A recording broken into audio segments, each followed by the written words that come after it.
중국이라는 나라의 반도체 굴기가 엄청나게 소위 위협의 요인이 된 건 맞습니다. 기본적으로 생산하려면 장비들이 필요합니다. 이 장비도 중국 장비 회사가 이미 글로벌 탑10의 순위를 올렸습니다. 현재 특히 삼성과 하이닉스가 중국 대비 무엇을 확실히 잘하냐, 그 제품이라고 하는 것을 아주 잘하고 있습니다. 중국은 개발할 수 있는 능력이 쉽지는 않습니다. 한국 반도체가 3년 전후의 큰 격변이라고 하는 것들을 잘 이겨내야 되는데, 그 중에 하나가 바로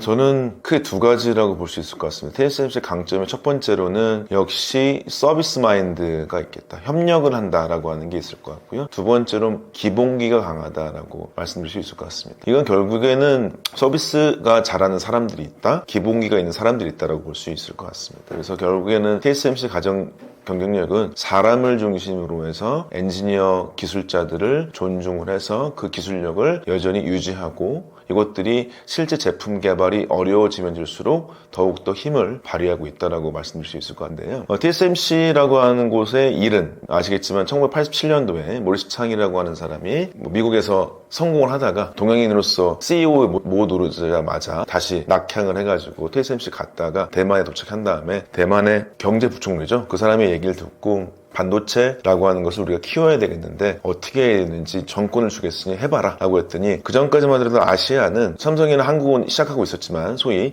전공정이라는 웨이퍼 공정, 미세화되고 부가가치 높은 공정은 하지 못하고 주로 조립 공정 같은 걸 진행했었습니다. TSMC가 있기 전에 대만도 그랬었고요. 근데 이제 모리스 창은 아무리 어렵더라도 단가가 비싸고 힘들더라도 전공정 웨이퍼를 기반으로 해야 부가가치가 높다라고 얘기해서 전공정을 중심으로 해서 TSMC라고 하는 것을 만들게 됩니다. 그래서 타이완 세미컨덕터 매니팩처링 컴퍼니라고 되어 있죠. 대만의 반도체 제조회사입니다. 이 회사가 실제로 소위 생산이라고 하는 것들을 주관을 하고요. 근데 이제 TSMC만 있는 것이 아니라요, 파워 반도체라고 해서 PMC도 있습니다. UMC라고 하는 것도 있거든요. 이런 것들이 TSMC가 가장 선단 공정의 반도체를 만들고, PMC와 UMC라고 하는 것이 그보다 좀 더 뒤에 있는 공정도 만들고 있는데요. 이런 것들이 실제 자기들끼리 선단 공정과 전공정에서 협력도 진행됐고, TSMC를 전후로, 전 앞에는 당연히 설계가 있겠죠. 설계는 대표적으로 미디어텍이라고 글로벌리 업계 3등 정도로 해주는 반도체 설계 회사가 있고, 그 다음에가 현재 TSMC와 좀 경쟁 관계에 있긴 하긴 하지만, 왜냐하면 이 후공정이 약간의 전후 공정이 겹쳐지는 방향이 있어서 ASE라는 회사가 있는데, 이 회사 말하자면 설계와 전공정, 후공정이라고 하는 것에 이 구분을 가지고 협력의 모델을 가지고 시작을 했습니다. 이게 바로 서비스 정신의 첫 번째 시작이 있었습니다. 거기서 이제 서비스 정신이라고 하는 것에 모리스 창의 가장 대표적인 언어가 뭐냐, 아시다시피 우리는 고객과 경쟁하지 않는다는 겁니다. 고객이 누구냐, 바로 설계사인 것이죠. 그래서 설계사라고 하는 것들이 대표적으로 여러분 많이 아시는 바로 엔비디아가 젠슨 황이 정말로 힘들 때 모리스 창이 계속 도와줄게, 우리 잘해보자, 네가 어려울 때 우리가 도와줘야지 라고 하는 게 실제로 진행이 됐었고요. 그래서 이제 초기부터 소위 인게이지먼트, 얘가 없으면, TSMC가 없으면은 이 반도체를 만들 수가 없고, 근데 만들 때 다른 데 기술을 유출하는 것도 아니고, 다른 데 협력사를 꼬드겨가지고 거기 기술을 빼돌려가지고 뭘 하는 것도 아니는 것이고요. 정확히 기술 보완을 시켜준 상태에서 이 반도체를 만들어주는 것들이 협력 관계가 초기부터 막 쌓여져 옵니다. 그러면 이제 엔비디아도 TSMC를 쓰지 않을 수가 없는 것이다. 이것들이 확보가 됐고, 그 전통은 당연히 아까 말씀드렸다시피 미디어텍이라는 데서 설계해보세요, 잘합시다, 이것이 바로 TSMC의 설계 생산에 연결됐었고요. 대표적으로 이러한 형태의 서플라이 체인이 잘 만들어지다 보니까 2014년 전후로 해가지고 삼성과 TSMC가 파운드리 업계에서 애플의 아이폰의 가장 중요한 칩을 누가 생산할 거냐, 이 형태가 됐을 때 TSMC가 특히 그 시절에 아주 주도권을 확보하게 되면서 업계에서 가장 비싸고 고부가치라고 할 수 있는 B2C 산업의 애플폰을 가지게 됐습니다. 그때부터 엄청난 격차가 확보되기 시작했고, 말하자면은 기본적으로 서비스 마인드가 좋아서 고객들이 정보를, 소통을 잘 하고 있는데, 거기에 하도 제품들을 많이 만들어 보니까 노하우가 생겨버린 거겠죠. 그러니까 노하우도 생겼다, 그러니까 서비스 마인드도 있다, 그러니까 설계사들이 TSMC가 없으면은 반도체 칩을 못 만드는 것이죠. 서비스 마인드가 있다. 근데 그것이 실제로 반도체에서 왜 두 번째로 제가 경쟁력이 기본적으로 기본기라고 말씀을 드렸냐면은 이 기본기인 가장 큰 이유가 이 시스템 반도체는 삼성이나 하이닉스가 주로 만드는 메모리 반도체보다 첫 번째로 칩 웨이퍼 내에서 칩의 개수가 더 큽니다. 무슨 얘기냐? D1C라고 하는 D램의 10나노 6세대 반도체가 웨이퍼 한 장에 1,500개 나오는데 TSMC가 주로 만들고 있는 반도체, 시스템 반도체는 보통 300개, 아주 큰 거는요 24개밖에 안 만듭니다. 웨이퍼에 디펙이라고 하는 분량이 탁 떨어졌어요. 그러면은 1,500분의 1만 수율을 감폭일 텐데 300분의 1이면 300분의 1이니까 0.3%가 떨어져 버리겠죠. 만약에 24개였어요. 25개였으면 계산하기 쉽게. 그러면 하나 딱 떨어졌어요. 그럼 4%가 떨어져 버리죠. 무슨 얘기냐? 웨이퍼 공정을 진행하는데 기본기라고 하는 공정 내에서 수율 확보에 가장 중요한 수천 대의 설비가 동일하게 결함 없이 진행될 수 있도록 진행하는, 아무리 공정이 미세화돼도 디펙 발생이 덜하는 이런 형태의 설비 유지 보수 능력과 반도체의 제품에 대한 공정의 안정한 능력 때문에 이 디펙이라고 하는 것의 관리가 너무나도 면밀했다는 것이죠. 무슨 얘기냐? D램과 소위 낸드라고 하는 메모리 반도체가 훨씬 더 수율에 유리했고 시스템 반도체의 생산이 훨씬 더 수율에 불리했습니다. 그럼에도 불구하고 수율을 맞추려고 하면 어떻게 해야 될까? 이 팹이라고 하는 생산 라인을 정말 면밀히 관리해야 된다. 이것의 기본기를 아주 차곡차곡 쌓아온 거죠. 그러려고 치면 결국에 그것을 관리하려고 하는 엔지니어들의 노력이 필요합니다. 이것이 기본기가 깔리다 보니까 4나노, 3나노, 2나노 하기만 하면 수율이 바로 50%가 넘어버리죠. 이것의 이유는 뭐다? 모든 회사들, 삼성, 하이닉스, TSMC, 인텔이 대부분 95% 이상 같은 장비를 쓰고 있습니다. 근데 독보적인 수율이 왜 나오냐? 바로 그 수율을 어떤 것이 오더라도 기본적으로 사람들이 이 수율을 높여주기 위한 활동을 할 만큼의 기본기가 돼 있다는 것입니다. 그래서 두 가지. 첫 번째로는 업계의 경쟁에 협력할 수 있도록 하는 서비스 마인드가 정확히 돼 있다. 두 번째로는 그것을 통해서 물건을 수주를 받으면 정확히 만들 수 있고 이익률을 극대화할 수 있는 기본기가 철저하다라고 하는 것들도 말씀드릴 수가 있겠습니다. 삼성반도체하고 TSMC라고 하는 것의 과거 현재 비교는 이건 조금 나눠서 생각하는 게 맞을 것 같습니다. 첫 번째로는 둘은 업의 형태가 상당히 달랐었거든요. TSMC는 설계와 생산의 구분해서 우리는 설계는 고객과 경쟁하지 않겠습니다 하면서 놔두고 생산에 집중했습니다. 삼성 같은 경우는 실제로 반도체 전체 설계 생산을 다 같이 했었죠. 근데 그게 나쁜 건 아닙니다. 왜냐하면 특히 D램 같은 경우, 낸드 같은 메모리 반도체 같은 경우는 실제로 설계라고 하는 것이 아주 격심하게 바뀌거나 디바이스에 따라 달라지는 게 아니라 계속적으로 미세화라고 하는 형태의 반도체를 줄이면 됐기 때문에 그 설계가 많은 변화가 있지 않았기 때문에 내부적으로 있는 것들이 더 유리했습니다. 근데 이것들을 동일하게 시스템 반도체와 파운드리를 같이 하면서 시스템 반도체의 생산과 설계까지 다 같이 하겠다. 이 형태의 비즈니스 모델이 지금은 맞지가 않고 TSMC와 차이가 나는 가장 큰 이유가 됐다는 것이겠죠. 그러니까 과거부터 현재까지 삼성이나 TSMC의 업무 방식, TSMC 첫 번째로는 뭐한다? 협력적 관계를 진행하는 편이다. 삼성은 뭐한다? 업계를 전체를 다 만들려고 하는 장악의 입장에서 진행하려고 했다. 이것들이 좀 차이가 있다고 볼 수가 있을 것 같습니다. 근데 이것들이 일부분 성공할 때가 분명히 있었습니다. 특히 2016년 전후까지 했을 때만 하도요. 삼성에서 특히 메모리 반도체를 엄청나게 잘 만들었었고요. 이거는 협력이 필요한 게 아니라 생산을 다 해놓은 다음에 물건을 갖다가 팔 수 있도록 하는 저희 생산자, 공급자 중심 방식으로서 진행할 수 있었습니다. 근데 반도체 제품이 어려워지고 메모리 제품까지도 HBM 같은 파운드리 형태, 소위 수주를 받는 형태까지 되게 되면서 어떤 일이 생겼냐? 이러다 보니까 실제로 반도체를 만들 때 수주를 받아서 부가가치 있게, 말하자면 의뢰 위치에서 있지 못하는 방식은 이익률이 급격히 저하되는 형태로 되게 돼버렸습니다. 굳이 말하자면은 설계와 생산을 이 구분했던 방식이, 협력의 방식이 예전부터 과거부터 지금까지 유지되고 있는데 지금의 비즈니스 업계, 이 공정이 점점 어려워지고 수요 확보가 어려운 측면에서는 설계를 잘하는 회사는 설계만 하시고 생산을 잘하는 회사가 생산만 하는 이런 형태의 협력적 방식으로 업무를 분업하는 형태로서가 지금 더 유리하게 됐다고 봐서 둘의 비즈니스 스타일이 바뀐 적은 별로 없었습니다. 근데 그것들이 유리했던 적이 있었습니다. 한꺼번에 다 하는 것들이요. 소위 인텔과 삼성의 시대죠. 근데 지금 같은 공정이 더 어려워지고 제품이 다양해지는 이런 시기에는 이런 협력의 방식이 좀 더 유효한 상태가 됐기 때문에 항구적으로 어느 정도의 이익이 확보될 거라는 생각이 들 정도인 것이고요. 아주 특별한 정책 격변, 뭐 양안 갈등에 대해서 중국이 TSMC 갑자기 침공한다든지 이런 것들이 아닌 바에야 유지될 것 같고, 삼성 같은 경우도 메모리 반도체를 만들 때 유지됐던 셀프 생산에 유리함도 있기만서도 파운드리라고 하는 비즈니스 안 할 수는 없겠습니다. 그때는 본인이 기존에 했었던 이 장악 방식인 거죠. 모든 걸 다 하려고 했던 방식, 이런 것들을 좀 탈피해서 TSMC의 방식을 따라가는 것들을 최대한도로 고려할 필요가 있다고 말씀드릴 수 있겠습니다. TSMC가 이제 거대한 팹들을 미국에 짓고 있습니다. 특히 이제 146조 원 엄청나게 큰 돈을 넣고 있는데요. 가장 큰 이유는 당연스럽게 미국의 수요가 엄청 많다라고 볼 수 있겠습니다. 미국의 수요, 특히 엔비디아는 뭐 젠슨 황이라는 사람이 대만계라고 하긴 하지만 미국 사람이죠. 미국 국적의 CEO인 건 맞습니다. 그렇기 때문에 이제 실제로 미국의 AI 반도체를 비롯한 초부가 가치, 그러니까 부가 가치 가장 높은 반도체는 어디서 만드냐? 미국이 가장 핵심을 쥐고 있죠. 설계 핵심을 많이 쥐고 있습니다. 그렇기 때문에 이제 미국에 분명히 수요가 확보되어 있기 때문에 미국에서 생산하는 게 굉장히 중요하다고 볼 수가 있겠습니다.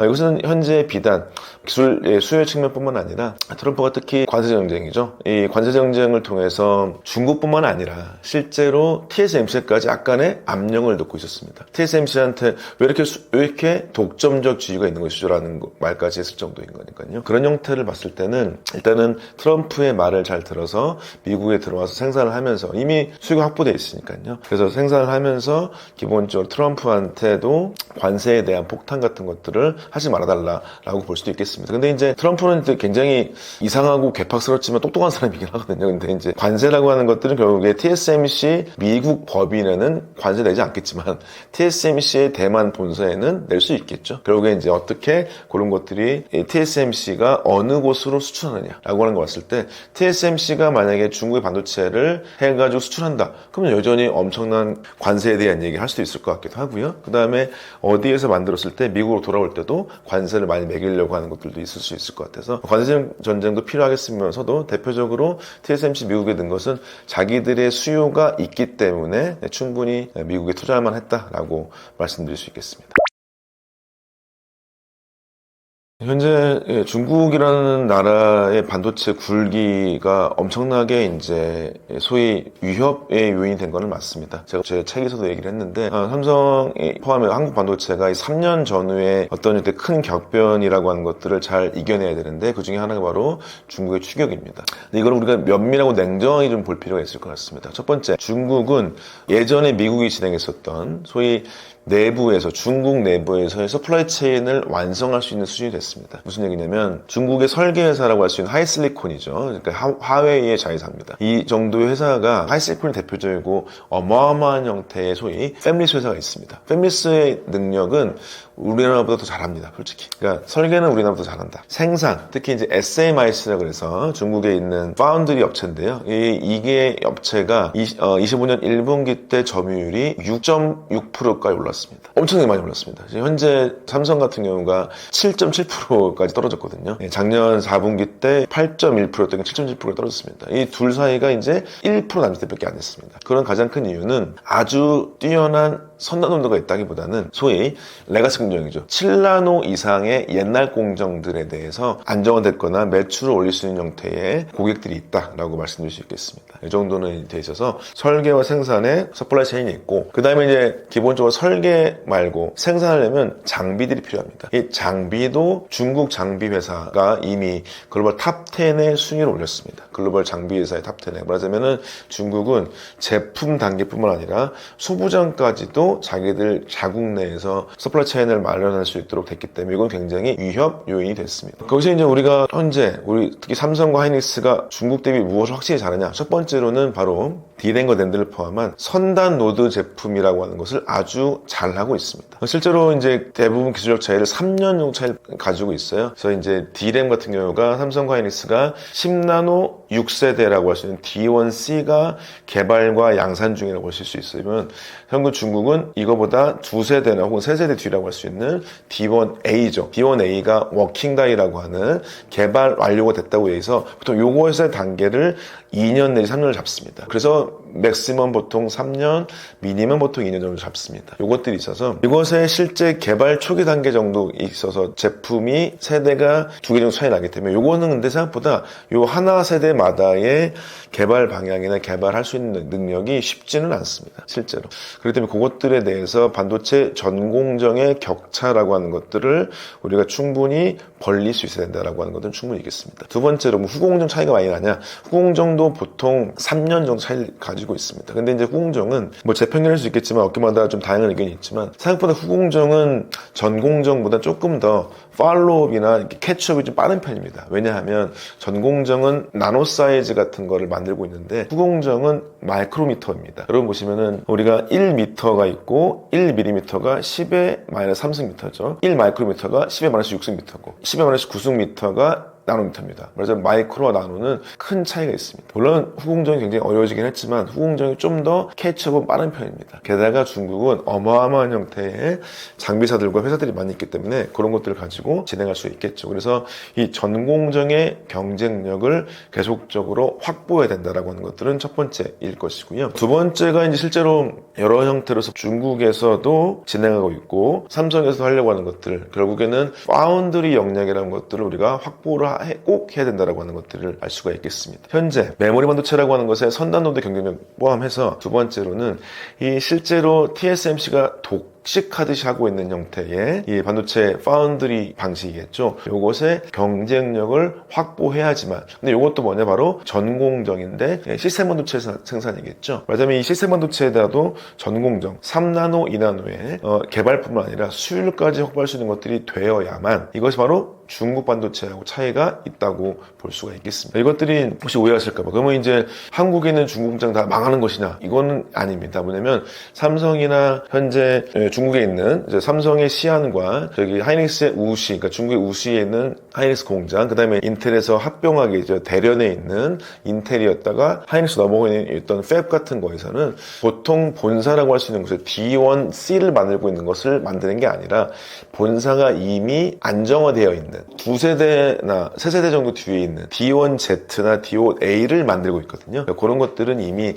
세대 간의 차이가 있기 때문에 삼성과 실제로 하이닉스의 중국에 있는 공장들의 위기 같은 거나 거기서 기술주까지는 걱정하실 필요는 없을 것 같기도 하고요. 그래서 기존에 우리나라가 가장 잘하고 있었던 전공정의 실력을 기존의 3년 격차를 유지하거나 더 벌리는 형태의 노력들이 지금은 아주 중요하다고 볼 수 있고, 근본적으로 다른 정치적 문제 이런 것들을 따질 게 아니라 기술이 뛰어나면 상관이 없습니다. 대만이라는 곳이 TSMC 때문에 지금 유지된다는 얘기가 있지 않습니까? 말하자면 이제 대만의 TSMC가 소위 서방이라고 할 수 있는 것에 칩4 동맹에 끼었던 가장 큰 이유는 TSMC는 그렇습니다. 여기가 시스템 반도체, 모든 서구의 시스템 반도체 다 만드는 헤드쿼터가 돼버린 것이죠. 그런 것의 위치를 삼성이 할 수만 있다면 훨씬 더 경쟁력이 높아질 것 같습니다. 그래서 저는 결론적으로 삼성 반도체, 하이닉스 반도체 모두가 다 뭐다? 전공정의 메모리든 파운드리든 간에 이것을 3년 격차 이상의 개발과 수율 확보가 가장 중요하다고 말씀드릴 수 있겠습니다.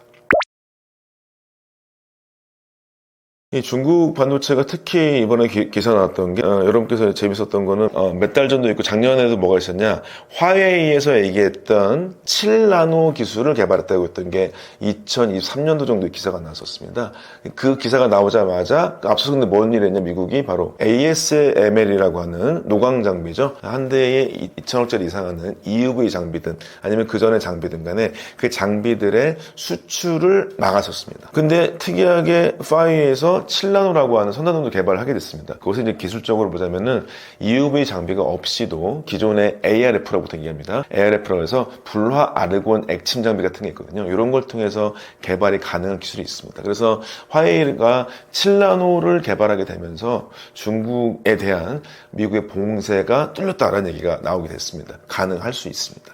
그 다음에 미국이 취한 전략이 무엇이냐? 바로 얼마 전에 나왔죠. 한국 기업이 삼성과 하이닉스가 있는데 니네가 중국에 법인이 있잖아. 근데 거기에 미국 장비 팔면 안 될 것 같은데? 라고 현재 아주 막은 건 아니고 막으려고 하고 있습니다. 이미 월스트리트저널 같은 데 기사가 나왔거든요.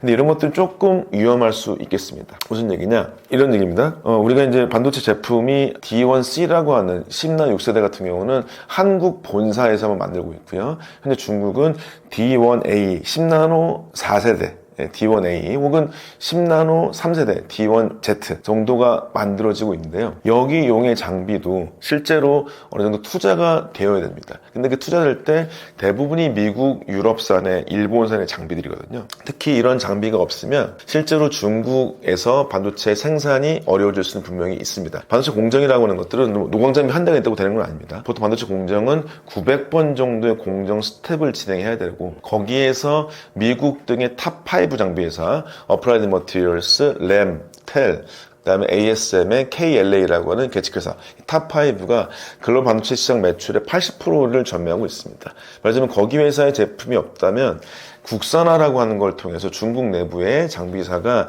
그것을 실제로 마련하기 좀 어렵습니다. 그게 뭐냐면 실제 장비가 없으면 제품을 만들 수가 없다는 얘기겠죠. 근데 이것이 실제로 우리나라 국내 기업의 불똥이 떨어질 수가 있겠습니다. 그러니까 이건 어떻게 될까? 중국 내부에서는 기존의 장비를 막았던 방식이 우회 정도로 해서 그러니까 굳이 미국이라고 하는 데에서 네덜란드 장비에서 ASML을 막아가지고 팔지마 했는데 이거를 우회해서 팔 수도 있거든요. 그거는 이제 어느 정도는 눈 감아주거나 아니면 우회하면 넘어가는 형태가 좀 있는데 지금처럼 좀 빡빡하게 실제로 우리 중국 내 한국 회사들에 대한 미국 장비에 대한 수출을 가로막는다고 친다면 그건 어느 정도는 문제가 될 수도 있을 것 같습니다. 당연히 중국 장비들도 막힐 수가 있겠죠. 여기에서 실제로 그러면 중국이 어떠한 전략을 취할 것이냐, 그다음에 우리나라는 어떻게 취할 것이냐. 이거는 이제 미국 장비를 사지 못한다는 거는 미국 기업의 이익에 반하겠죠. 어플라이드 머티리얼스, 램, KLA 같은 미국 국적 회사들이 자기의 매출이 떨어지게 되어 있습니다. 이 회사들이 어떻게 제품을 팔지라고 하는 것들을 포함해서 좀이라도 이제 정치적인 활동 혹은 기업 비즈니스 활동으로서 그 회사들의 노력이 좀 필요한다고 보일 수도 있을 것 같긴 합니다. 그래서 일정 정도는 일정 기간은 중국 내 한국 법인 회사들의 이익, 그러니까 삼성과 하이닉스의 메모리 이익이 줄 수 있을 것 같은 생각이 들긴 합니다. 그 다음에 중국 회사도 신규 장비들이 없게 된다면은 그것을 대체할 만한 장비가 있지는 않습니다. 생각보다는요. 이 노광 장비가 제일 중요한데 이게 제일 중요한 거 아닌가 싶으시겠지만 노광 장비는 실제로 마이크론 같은 경우는요. EUV라고 하는 극제현상 장비는 D1C라고 하는 요 DRAM 10나노 6세대 요 장비 전에 10나노 5세대까지는요. 기존의 장비로 만들 수 있었습니다. 그러니까 이것들은 약간 오해가 있으신데 근데 외려 어플라이드 머티리얼 램처럼 식각이나 증착 장비들도 안 되면 공정이 진행이 잘 안 될 수 있습니다. 그런 것들의 대체 장비도 만만치가 않은 것이고요. 그래서 어느 정도는 견제를 받을 수 있다라고 볼 수 있을 것 같습니다. 근데 이제 기본적으로 중국에서 그러면 그거보다 더 낮은 사양, 뭐 D1X, D1Y 거 옛날 걸로 하지요? 라고 하는 제품으로 만들 수도 있을 수 있습니다. 그렇지만 그 성능이 나빠질 수 있고 그래서 선단 공정의 대부분 제품들에 대해서는 기술력에 좀 허들이 생길 수 있겠다. 근데 그것들이 중국 반도체 회사, 그 다음에 중국에 있는 우리 반도체 회사에 피해가 있고 미국 장비 회사에 피해가 있을 수 있습니다. 이런 것들에 대해서 좀 더 정책 해결책을 좀 확보할 필요가 있지 않을까라고 말씀드릴 수 있겠습니다. 영상 같이 나눠주시고 들어주셔서 감사드리고요. 저는 뭐 이번에 한국 반도체 미래 3년이라는 책을 썼습니다. 특히 이 3년이라는 시간, 2027년인데요. 그때 AI 기술의 결정적인 변동이 일어날 것인데 그때 실제 한국 반도체 실력이 어느 만큼일까라고 하는 것들. 두 번째로는 현재 아픈 손가락을 할 수 있는 파운드리 반도체라고 하는 것들이 얼만큼 실제 경쟁이 확보될까. 세 번째, 중국이라고 하는 거함이죠. 자국 내 서플라이 체인이 가능한 형태의 중국과 얼만큼 정도의 기술 격차를 유지할 수 있는가. 이런 것들에 대한 세 가지가 2027년에 다 필요하다고 보여졌고요. 그것에 대한 면밀한 방식에 대해서 현장 이야기를 중심으로 좀 더 기술적 용어에 대한 설명을 쉽게 하는 것으로서 준비를 해봤습니다. 이것뿐만 아니라 다른 형태로서 반도체에 대한 관심을 가져주면 감사드립니다. 반도체 산업은 그나마 우리나라가 인적 자원으로서 아주 오랫동안 격차를 확보하고 그동안 아주 오랫동안 고생한 사람들과 새롭게 들어오는 똑똑하고 아주 현명한 분들과 연합을 해가지고 항구적으로 발전을 시켜야 될 산업인 건 맞는 것 같습니다. 이걸 통해서 투자하시는 분이든 직접 일을 하시는 분이든 간에 자기의 기술과 어떤 자본 같은 것들을 존중하면서 서로 함께 발전해 나갔으면 좋겠습니다. 이상 마치도록 하겠습니다. 감사합니다.